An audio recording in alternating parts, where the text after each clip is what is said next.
Salut tout le monde, ici Sophie, activatrice de communauté pour la planète, et avec ma puce à l'oreille, je vous partage ma vision du monde, mes réflexions, mes expériences, et je pars à la rencontre de ceux qui font de leurs rêves une réalité.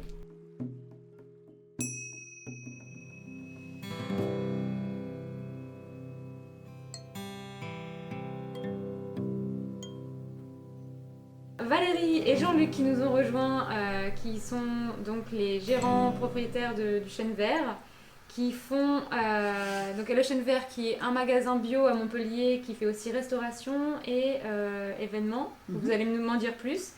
Et donc c'est vous qui avez accueilli l'arrivée du cyclotour hier à Montpellier.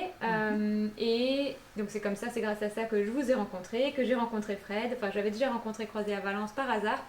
Mais du coup, je voulais en savoir plus sur qui vous êtes, pourquoi vous avez organisé cet événement et qu'est-ce qui vous a motivé à recevoir le cyclotour au magasin et d'organiser cet événement. Est-ce que vous pouvez vous présenter?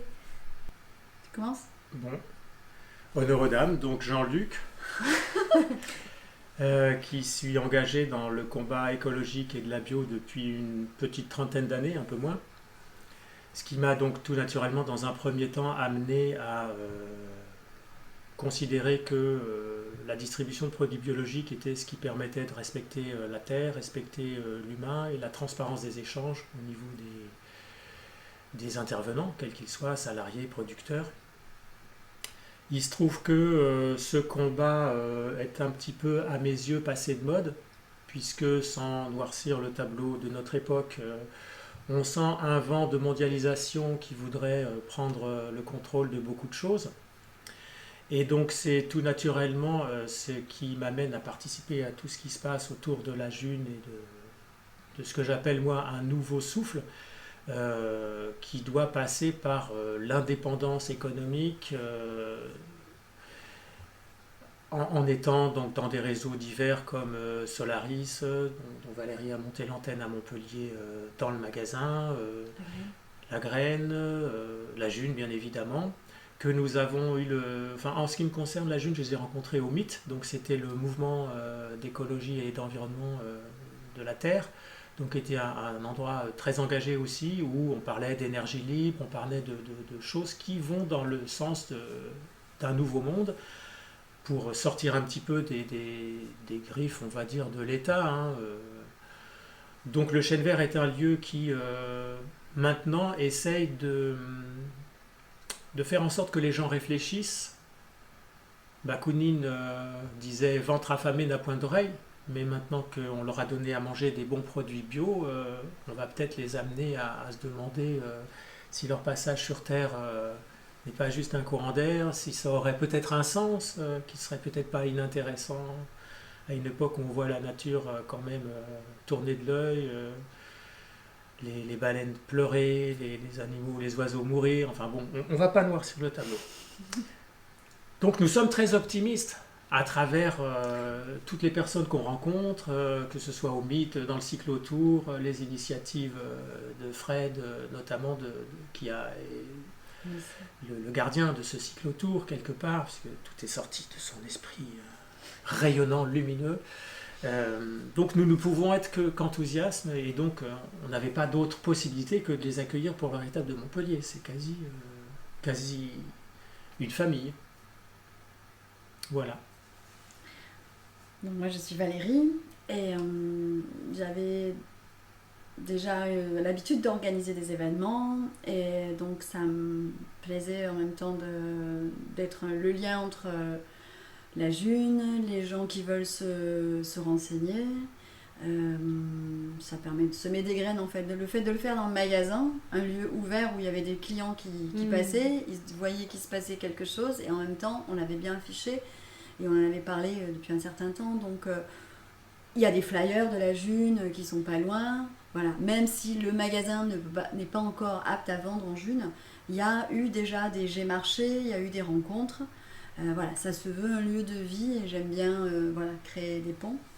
Et donc, comme Jean-Luc a cet espace, enfin, le magasin, le Chêne Vert a cet espace qui est disponible, ça s'y prêtait, voilà, d'organiser leur arrivée. de permettre aux gens aussi d'acheter pour le ravitaillement. Ils ont apporté ou ils ont acheté. Et puis voilà, on a continué en parlant et c'était convivial et c'est ce que j'aime aussi. Voilà, oui, parce qu'il y avait un repas partagé et donc chacun pouvait soit avoir ramené quelque chose. Moi, ça m'était bien pratique. J'ai pu aller chercher dans le magasin ce que je pouvais acheter pour partager avec la... Voilà, il y en a qui ont préparé, donc il y avait un petit peu tous les cas de figure. Et puis voilà, alors moi j'avais envie c'était mon anniversaire, on a un peu aussi festoyé. J'avais invité des amis et c'était une soirée du coup mixte. Comme il faudrait qu'il y ait plus, parce qu'en fait si les junistes sont toujours entre junistes, il y a moins d'émulation et d'ouverture pour que des nouvelles personnes rentrent. Donc voilà. Des gens qui ne seraient pas forcément venus à un événement monnaie libre en tant que tel, mais comme là c'était ton anniversaire, des amis, peut-être que ça leur a donné ah bah tiens, il y a d'autres... Voilà, j'ai dit c'était ouvert à tous, je l'avais annoncé sur les réseaux. Et donc vous, ça fait combien de temps que vous êtes dans la monnaie libre 2 ans. Moi, ça va faire 2 ans, enfin quasiment 2 ans. Moi en fait c'est parce que j'avais aussi j'ai une activité en parallèle d'artisanat. Je représente des lampes, des créations lumineuses faites par mon père.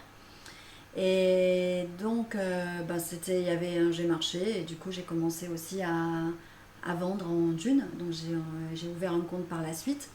Et voilà, donc j'ai participé au festival l'an dernier aussi à Castres. Donc, je proposais des infusions. En fait, c'est assez... c'est ouvert à tout, ça permet de vendre des choses dont on n'a plus besoin. C'est le principe aussi du seconde main, donc c'est un peu pour faire tourner des choses dont on ne veut plus, mais en même temps, ça permet aussi de présenter des créations, comme il y en a qui font des confitures, des petits plats. Donc moi, en même temps, j'ai vendu et puis j'ai fait mon marché. Voilà, donc c'est très pratique qu'il y ait des rassemblements comme ça. Et toi ? Pour le 8. Eh bien, oui, j'ai rencontré toute cette équipe au mythe. Et moi, je suis pas très à l'aise avec les codes, donc c'est Valérie qui fait la banque. C'est très pratique. Moi, je parle avec les gens, je convivialise et Valérie tient avec moi. Et en fait, Frédéric a eu l'honneur, le privilège d'avoir avec une amie des courses du magasin. Bon, ça c'était un... Oui, là, je les ai pris sur mon compte personnel parce que à l'époque et malheureusement encore aujourd'hui, comptablement et fiscalement, c'est pas encore très clair. Mais ça se clarifie. On croise les avec doigts. Plein de belles énergies qui s'occupent de ça, que ce soit du point de vue juridique ou comptable, et donc c'est en bonne voie. Mais de toute façon, c'est la seule voie, donc elle est forcément bonne. Toutes les autres sont vouées à disparaître. Pour toi, la monnaie libre, c'est vraiment la solution idéale pour le monde. C'est sortir de l'emprise, de l'illusion, de Maya, c'est retrouver du lien. C'est comme ça qu'on devrait tous vivre en fait, avec du lien.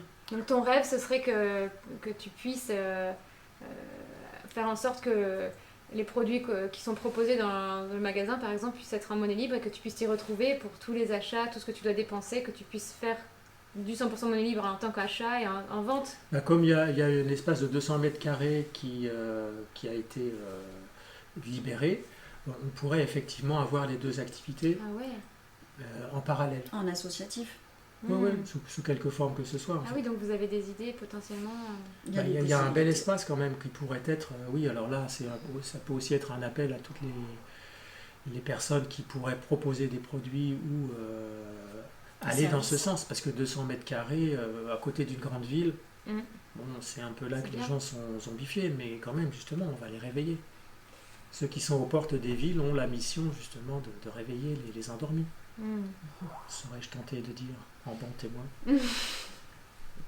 Voilà, on était contents de t'accueillir, de te rencontrer. Merci de nous avoir accueillis avec autant de générosité. C'est vrai que vous nous avez proposé très gentiment de venir, nous on est en van, donc de nous venir prendre une douche, après de prendre le petit déjeuner ensemble, de prendre le thé ensemble. On sent vraiment la générosité qu'il y a aussi dans ces rencontres. J'ai été touchée très chouette par ta batterie. J'ai acheté une batterie pour être autonome et puis elle ne peut pas charger parce que j'ai pas d'électricité dans le van. Tu peux charger dans le magasin. Donc voilà, que de la générosité comme ça, moi j'ai vraiment touché et Et d'ailleurs, pourquoi vous donnez autant, enfin, comment vous le vivez? Pourquoi est-ce que vous accueillez des junistes chez vous? Pourquoi est-ce que c'est quelque chose pourquoi vous le faites? Ouais, parce que ça, enfin, pour moi, c'est Naturel. justement à l'encontre, ouais, c'est naturel et à l'encontre de tout ce qu'on veut nous inciter à être. Oui, Et, on veut isoler les gens alors que c'est à l'inverse de la nature. Mm. On veut aller dans le sens de ce qui est naturel. Le partage, le groupe. moi, ce qui m'anime, c'est de créer du lien. Mm. Voilà, que les gens se rencontrent et que ça crée des interconnexions Mm. pour plus d'ouverture du cœur, ouverture de conscience. Mm. Voilà, Trop beau. c'est tout. C'est un beau mot de la fin, merci beaucoup. Est-ce que tu veux rajouter quelque chose? Ben non, en fait, tout est là. Hein. Une phrase. La création de la richesse par le lien. Voilà. Hein. Mm. La richesse immuable, inconditionnelle et intemporelle, c'est le lien. Mm. Tout ça peut s'écouler à partir du moment où vous avez créé ces liens. Voilà, vous êtes indestructible, vous êtes le roi du monde. Mm. Et je pense même que le lien va au-delà de l'incarnation. C'est-à-dire que c'est une mémoire, c'est comme quelque chose qui dépasse l'espace et le temps. Donc nous allons nous retrouver. Dans un autre espace-temps. On est déjà au moins là de vivre en présentiel, parce qu'il y a beaucoup de choses qui se font à distance, mais déjà d'arriver à créer ces espaces de rencontre pour créer ce lien, c'est super quoi. On nous invite à être vraiment à distance pour tout faire maintenant. C'est pareil. Et donc c'est chouette d'avoir Isolé. ces espaces de rencontre et de permettre ça chez vous quoi. Donc, merci beaucoup. Bah, avec plaisir, et puis bravo. Hein, Merci. Bravo aux pour cette cyclistes, initiative. parce que moi Ouais. je suivais ça, je me disais mais ils vont arriver à temps. Je vois l'itinéraire, je me dis mais c'est dingue ce qu'ils font quoi. Donc vraiment, ben, On est bravo. arrivé pile poil à l'heure, même en avance. Oui. Ah, Ah, et bon là on est enfermé, on a la végétation derrière, mais il pleut. Et avec le vent qu'il y avait hier, je me disais mais le pauvre, comment, dans quel état il va arriver. Mais c'est un valeureux cavalier, non, cycliste. Ouais. Guerrier de lumière, on m'a dit. Ah ouais, super. Ah. Voilà. Donc David n'est pas là, mais il fait partie de l'équipe aussi. Et voilà. Et normalement, il devait y avoir une belle affiche qui était avec nous, mais elle est avec le vélo. Donc ça, À c'est... l'abri. Confectionné par les junistes féminines de Forcalquier, les couturières. Ah ouais, les couturières de Elles ont fait Focalquier. une banderole magnifique. Tout en patchwork, tout cousu à la main. Super banderole. belle. Ouais. Voilà, ouais. Ben, merci beaucoup. Au plaisir de continuer l'aventure, peut-être de se recroiser sur le chemin, Ouais, et de bah, se recroiser bonne route aussi à sur toi aussi. Montpellier. Ouais, merci beaucoup. Merci. Merci à tous.